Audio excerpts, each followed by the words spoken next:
여러분, 나라별로 상징하는 꽃과 나무들이 다 다르게 있습니다. 우리나라의 경우는 이제 무궁화와 소나무가 우리나라를 상징합니다. 무궁화는 우리나라의 국화이죠. 소나무의 경우는 사시사철 푸르름을 상징합니다. 그래서 우리 민족의 절개를 나타내는 나무로 우리 민족이 상징하는 나무이죠.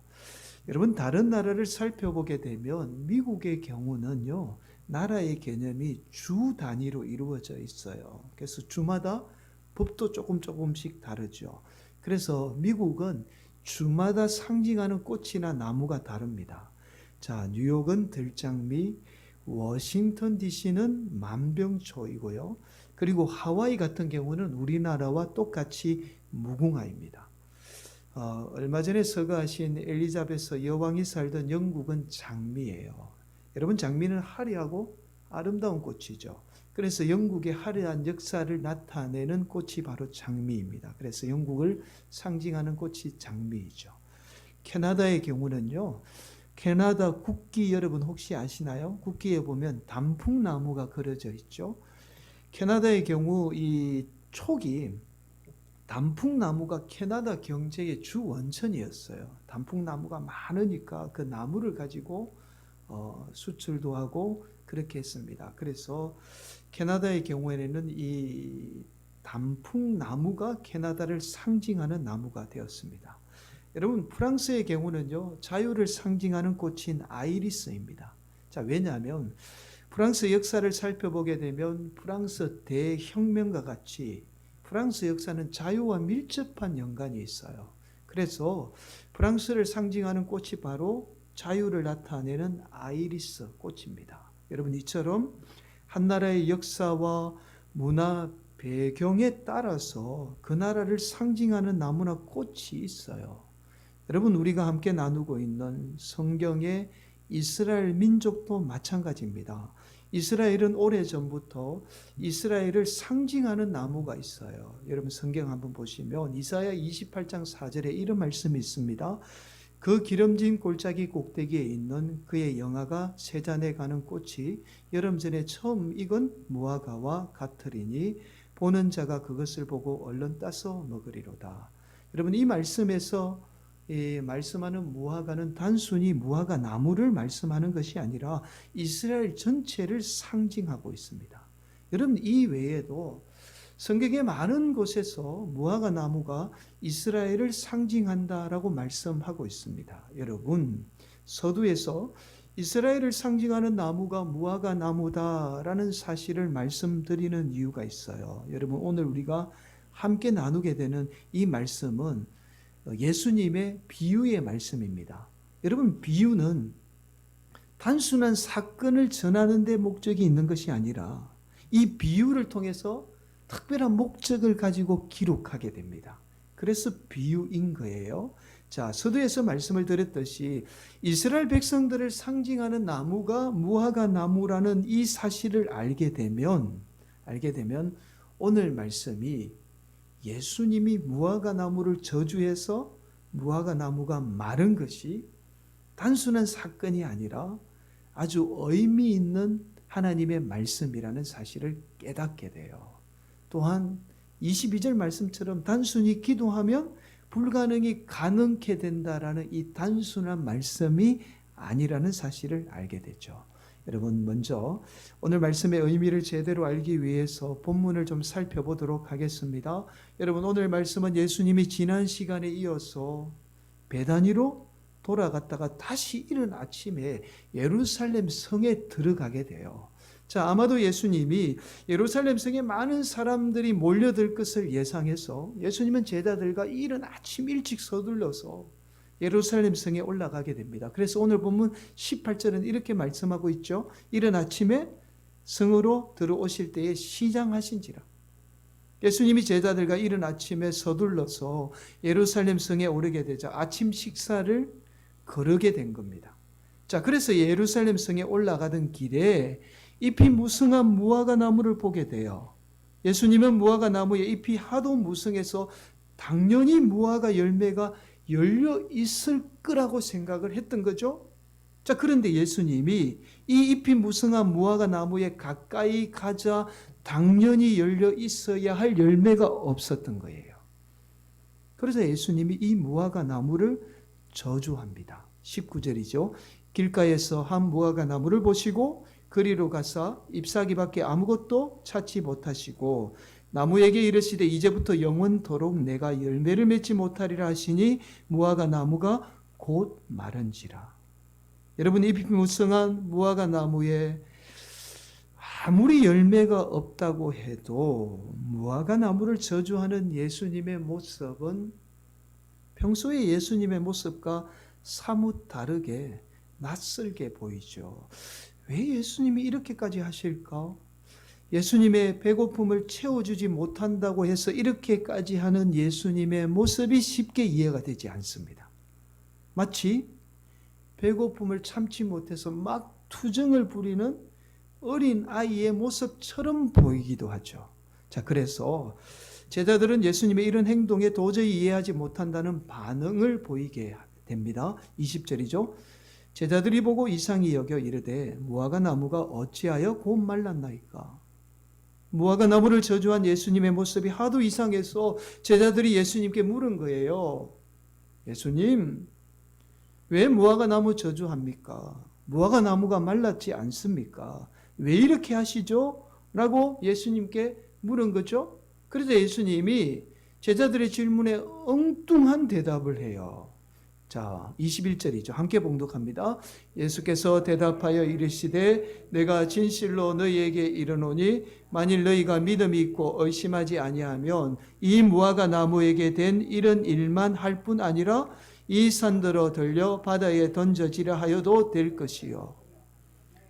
여러분, 믿음이 있고 의심하지 않으면 무화과 나무에 된 일뿐만 아니라 어떻게 해요? 심지어 산이 막 들려서 바다에 빠지게 된다라는 말씀이죠. 그렇게 할 수 있다는 말씀이에요. 자, 그리고는 예수님이 제자들에게 더 이해가 안 되는 말씀을 하세요. 22절, 마지막 22절이죠. 너희가 기도할 때에 무엇이든지 믿고 구하는 것은 다 받으리라 하시니라. 여러분, 22절만 살펴보게 되면 오늘 말씀의 전체 말씀의 내용이 예수님이 기도에 대해서 말씀을 하는가 보다라고 쉽게 단정 지을 수 있습니다. 그러나 오늘 말씀은 지난 시간에 우리가 함께 나누었던 예루살렘 성전과 밀접한 관련이 있는 말씀입니다. 여러분, 우리는 지난주에 예수님이 성전에 들어가서 성전을 청결하게 합니다. 여러분, 이스라엘 백성들은 로마 제국 내에서 단일 건물로는 최대의 성전을 짓게 되죠. 이 성전은 이스라엘 백성들의 나름 자랑이었습니다. 나라를 잃어버리고 백성들이 고통을 당하는 처지에 놓여 있어도 화려한 성전처럼 하나님이 다시 이스라엘 백성들을 회복시키시리라고 믿었던 거예요. 그래서 유독 성전에 집착을 하게 되었던 겁니다. 그래서 이 거대한 이 성전을 유지하기 위해서 두 가지 악한 일을 행하게 되죠. 바로 희생제물인 동물을 독점해서 비싼 가격에 되팔게 됩니다. 또 하나, 성전에서 사용하던 세계를 이용해서 막대한 한전세를 어떻게 해요? 거두어 드리게 되죠. 이러한 악한 모습을 보고는 예수님이 어떻게 해요? 동물 파는 사람들의 상을 뒤엎고 한전하는 사람들의 상을 뒤엎음으로 성전을 청결하게 합니다. 여러분, 결국 잎만 무성하고 열매 없는 무화과 나무는 바로 예루살렘 성전을 말씀합니다.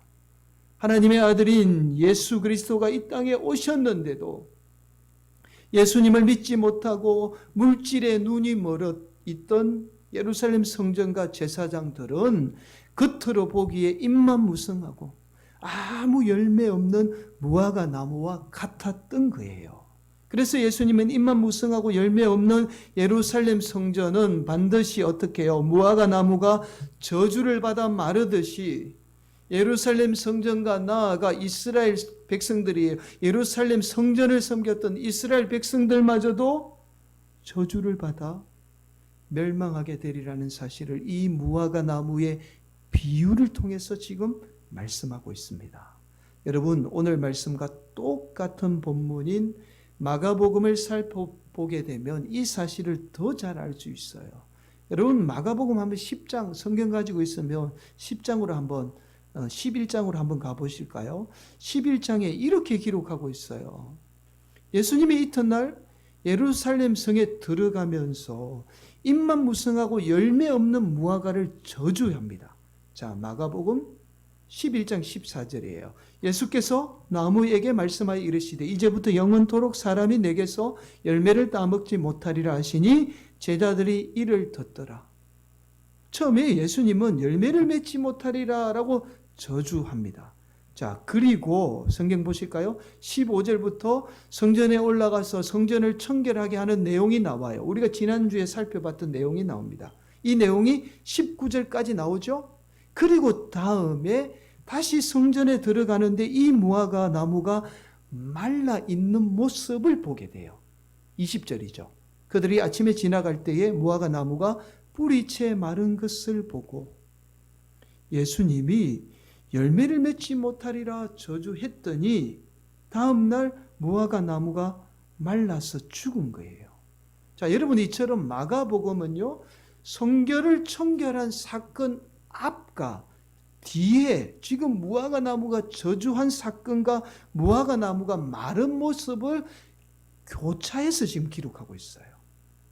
자, 여러분 결국 당시 구약의 말씀을 잘 알고 있었던 이스라엘 백성들이라면 구약의 말씀에 계속해서 무화과 나무가 뭐라고 상징하죠? 이스라엘을 상징하고 말씀하고 있잖아요. 그래서 구약의 말씀을 잘 알고 있었던 이스라엘 백성들이라면 무화과 나무가 이스라엘을 상징하고 있다는 사실을 누구나 다 알고 있었던 거예요. 그래서 이 말씀은 당연히 예루살렘 성전에 대한 멸망을 예언한 예수님의 비유 말씀이라는 사실을 알 수 있었던 거예요. 자, 여러분 우리나라에 홍남파 선생님의 가곡 봉선하라는 가곡이 있죠. 이런 가사 내용이 나옵니다. 울 밑에선 봉선하야 내 모양이 처량하다. 여러분 혹시 아시죠? 이 내용. 자, 이 가사는 바로 김형준 선생님이 쓰신 시인 봉선화를 그대로 홍남파 선생님이 작곡했어요. 김형준 선생님은 3.1운동 다음 해에 이 봉선화라는 시를 통해서 우리 민족이 당하는 그 아픔을 노래했던 겁니다. 여러분 당시 김형준 선생님의 이 봉선화가 단순히 봉선화에 대한 시가 아니라 우리 민족이 일제에 당하는 아픔을 노래하고 있다는 사실을 우리 민족이면, 그 당시 우리 민족이면 누구나 다 알 수 있었던 거예요. 자, 이처럼 오늘 본문도 마찬가지입니다. 예수님 당시에도 잎이 무성하고 열매 없는 무화과 나무가 바로 예루살렘 성전과 그 성전을 섬겼던 이스라엘 백성들이 멸망을 하게 되리라는 이 예언을 하고 있었다는 그 예언의 말씀이라는 사실을 당시 이스라엘 백성이면 누구나 다 알 수 있었던 거예요. 여러분, 놀랍게도 실제로 이스라엘 역사를 살펴보게 되면 오늘 말씀의 이 예수님의 비유는 그대로 이루어지게 됩니다. 주 70년에요. 로마의 장군 티투스가 예루살렘 성을 3년간 포위합니다. 그리고 70년에 완전히 멸망시켜요. 예수님의 예언대로 우리가 앞으로 살펴볼 겁니다. 예수님의 예언대로 예루살렘 성이 돌 하나도 남지 않고 완전히 파괴돼요. 이때 예루살렘 성전도 어떻게 해요? 오늘 본문의 무화과 나무처럼 완전히 말라서 역사 속에 사라지고 맙니다. 여러분 오늘 말씀에 의하면 우리는 이런 결론에 도달하게 됩니다. 자, 우리 또한 열매 맺지 못하면 무화과 나무가 마르듯이 망하고 만다는 결론에 도달하게 되죠. 우리 성도들의 열매 맺는 삶이 얼마나 중요한가를 말씀합니다. 그뿐만 아니라 누가복음 3장 9절은 이렇게 말씀해요. 이미 도끼가 나무 뿌리에 놓였으니 좋은 열매 맺지 아니하는 나무마다 지켜 불에 던져지리라. 여러분, 우리 삶의 열매는 필연적으로 맺게 돼요. 어떤 열매를 맺느냐가 중요한 겁니다.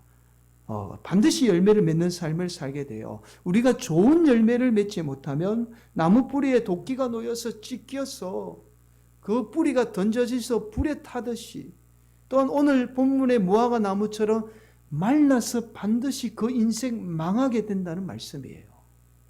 여러분, 그렇다면 우리가 열매를 맺기 위해서는 우리 성도들이 맺어야 할 열매가 무엇인가 아는 것이 중요해요.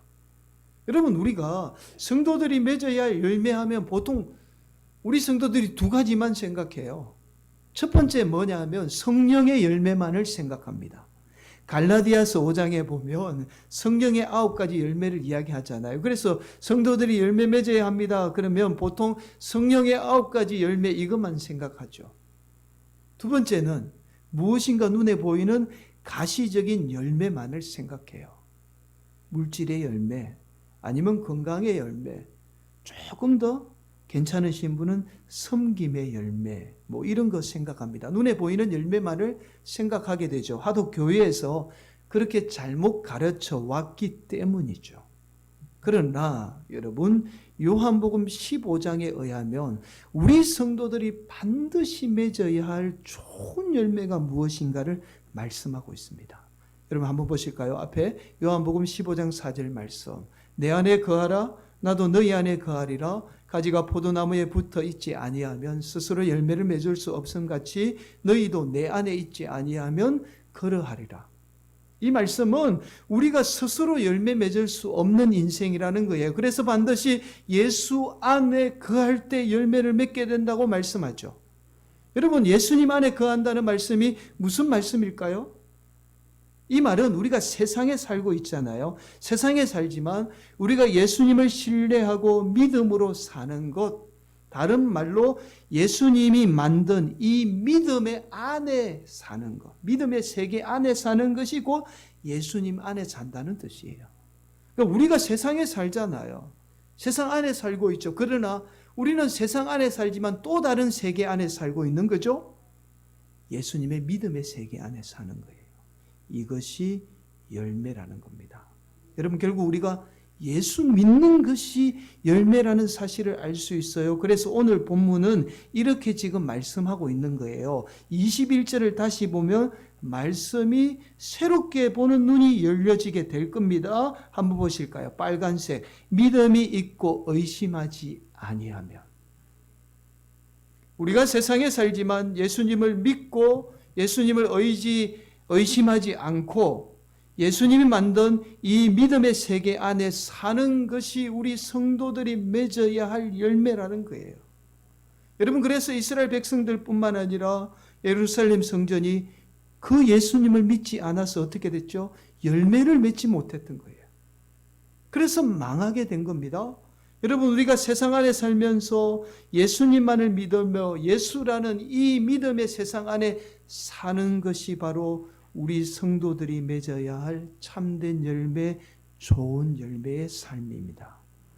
여러분, 우리가 예수님을 믿으며 예수님 안에 사는 것이 열매라면 우리는 뭐 이 열매가 너무 보잘것없는 것으로 보일 수가 있어요. 나는 당연히 예수 믿는데 뭐 이 열매가 뭐가 그리 대단해, 뭐가 중요해 라고 생각할 수 있죠. 자, 그러나 여러분, 우리가 물질이 지배하는 이 세상에서 물질의 지배를 받지 않고 오직 예수 안에 사는 것이 얼마나 귀한 인생이라는 사실을 깨닫게 되면, 자, 우리가 예수님을 믿는 믿음 안에 사는 것이 얼마나 귀한 열매라는 사실을 알게 됩니다. 자, 왜냐하면 로마서 6장 22절은 이렇게 말씀하죠. 그러나 이제는 너희가 죄로부터 해방되고 하나님께 종이 되어 거룩함에 이르는 열매를 맺었으니 그 마지막은 영생이라. 사랑하는 성도 여러분, 우리는 반드시 세상을 살게 되면 세상을 지배하는 물질의 영향과 이 지배 아래 살게 돼요. 그래서 우리는 날마다 많이 가지고 많이 소유해도 메마르고 피폐한 삶을 살게 되죠. 왜냐하면 그 속에는 생명이 없기 때문이에요. 오히려 우리를 멸망으로 인도하는 열매를 맺게 합니다.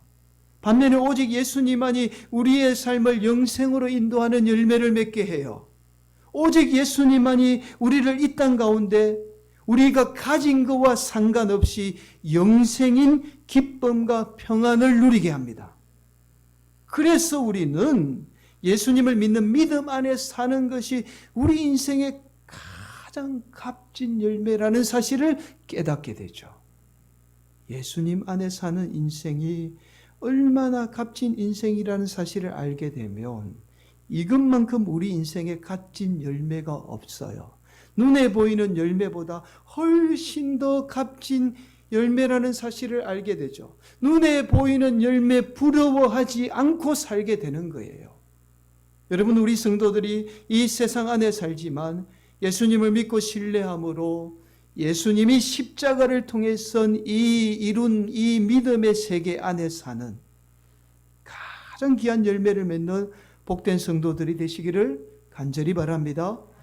여러분, 마지막으로 예수님을 진정으로 믿고 신뢰하며 예수님 안에 사는 한 여성을 소개하고 오늘 말씀을 마치도록 하겠습니다. 바로 임은미 선교사님입니다. 아프리카 케냐 선교사예요. 자, 임은미 선교사는 강원도 철암이라는 탄광촌에서 가난한 탄광 기술자의 맏딸로 태어났습니다. 자, 그러다가 철암이 폐탄광촌이 되면서 아버지는 직장을 잃고 아무것도 가진 것 없이 서울 봉천동 아주 못 사는 동네에 허름한 집으로 이사를 하게 돼요. 자, 그렇게 힘든 중에 미국에 계시던 고모님의 초청으로 고3 때입니다. 미국으로 이민을 갑니다. 처음에 미국으로 가면 한국의 고달픈 생활은 다 끝날 줄만 알았어요. 그런데 막상 미국에 가보니 한국보다 더 고달픈 생활이 기다리고 있었습니다. 처음에요, 방과 후에 학교 다니면서 고3짜리 아이가 방과 후에 매일같이 오후 4시부터 밤 12시까지 매일 8시간을 접시 닦는 일을 했습니다. 일주일에 40시간은 꼬박 일한 거예요. 그것도 모자라서 주말이면 아버지를 따라서 병원 청소를 도왔습니다. 여러분, 그렇게 선교사님은 만 5년 만에 겨우 고등학교를 졸업하게 됩니다. 선교사님은 고민 끝에 신학교를 진학하게 되죠. 그러나 뒤늦게 대학을 진학한 선교사님은 하필 또 신학교에 들어가자마자 남편을 만나 결혼을 하게 됩니다. 여러분, 선교사님 남편도 아무것도 없고 선교사님도 아무것도 없이 결혼을 한 거예요. 그래서 신학교에 제공한 낡고 좁은 겨우 두 사람만 잘 수 있는 그 아파트에 겨우 생활을 하게 됩니다. 그런데 하루는 선교사님의 남편이 이런 제안을 해요. 이제 당신하고 나 둘이니까 10의 2조를 하자는 제안입니다. 당장 내일 먹을 것도 없는데 돈이 있어야 10의 2조를 하지. 왜 10의 2조를 하냐고 그랬더니 이 남편이 이러더라는 거예요. 우리가 하나님을 믿는 믿음 안에 사는 훈련이 되지 않으면 나중에 어떤 사역도 할 수 없을 거라며 지금부터 그 훈련하자는 거였습니다. 여러분, 사실 우리가 11조에 대해서 잘못 알고 있는 것이 우리가 물질의 복을 받기 위해서 11조를 해요. 대부분 성도들이 그렇게 알고 있습니다. 여러분, 11조는 물질의 복과 전혀 상관이 없어요. 전혀 상관이 없습니다. 오히려 11조는요, 영적으로 성도들에게 엄청난 유익이 있어요. 여러분, 이 유익이 바로 물질이 지배하는 세상에서 우리가 물질의 지배를 받지 않고 예수님 안에 살게 하는 놀라운 역할을 하는 것이 바로 11조예요. 여러분, 마치 이런 거예요. 여러분, 거대한 배를 움직이는 키 있죠. 키와 같아요. 여러분, 바다에 떠 있는 거대한 배를 보면 방향 조절을 하는 이 키는 보이지 않습니다. 그런데 보이지 않지만 거대한 배를 움직이게 하는 건 뭐예요? 키죠. 작은 키예요. 우리 성도들이 물질이 지배하는 세상에서 물질을 따라 살지 않고 오직 예수님을 따르며 예수님 안에 살도록 하는 장치가 바로 11조죠. 그래서 11조는 물질적인 복이 아니라 오히려 영적인 복을 받게 되는 겁니다. 그래서 선교사님이 10의 2조의 생활을 하게 된 거예요. 그런데 나중에 남편이 이런 제안을 합니다. 이제 우리 10의 3조의 생활을 하자라고 제안을 해요. 여러분, 10의 2조는 교회들이고 10의 1조는 가난한 사람을 위해서 사용하자는 거예요. 선교사님이 아이를 낳고 힘든 와중에 남편의 이런 제안이 반가울 리가 없었어요. 남편이 돈이나 좀 제대로 벌어주고 그러면 그나마 이해가 되는데 돈도 제대로 벌어주지 않고 자꾸 그러니 남편의 제안이 달갑지 않았던 거죠. 아무리 신앙이 있어도 어떤 여자가 좋아하겠습니까? 그런데 선교사님이 하나님께 드리면 드릴수록 놀라운 은혜를 체험하게 돼요. 심지어요, 어떨 때는 자신의 전 수입을 다 드리기도 합니다. 10에 10조를 드려요. 그리고 선교사님이 한국 대학에서 잠깐 학생들을 가르칠 때에 예수님을 믿지 않는 학생들임에도 이 선교사님이 학생들을 돕는다는 사실을 알고는요, 많은 믿지 않는 학생들이 이 일에 동참하는 놀라운 일들이 일어나요. 아이들이 변화되는 놀라운 역사를 경험하게 됩니다. 여러분, 예수님 믿지 않는 학생들 가운데 이런 일들이 일어나게 되었던 거예요. 사랑하는 성도 여러분, 양은미 선교사님이 이렇게 살 수 있는 것은요, 바로 자신의 삶을 책임져 주실 분이 오직 예수님밖에 없다는 사실을 알고 예수님을 믿고 신뢰하며 믿음이라는 그 세계 안에 살기 때문이죠. 그래서 물질이 지배하는 세상에 살면서도 예수님 안에 사는 거예요. 사랑하는 성도 여러분, 오늘도 우리 성도들이 예수님을 믿고 신뢰하는, 그래서 예수님 안에 사는 참된 열매를 맺는 복된 성도들이 되시기를 간절히 바랍니다. 그래서 우리가 물질이 지배하는 세상에서 물질의 지배를 받아 메마른 인생, 잎사귀밖에 아무것도 없는 금만 화려한 인생이 아니라 예수님 안에 사는, 그래서 날마다 영생의 기쁨을 누리는 참된 열매를 맺는 복된 성도들이 되시기를 예수님의 이름으로 간절히 축원을 드리겠습니다.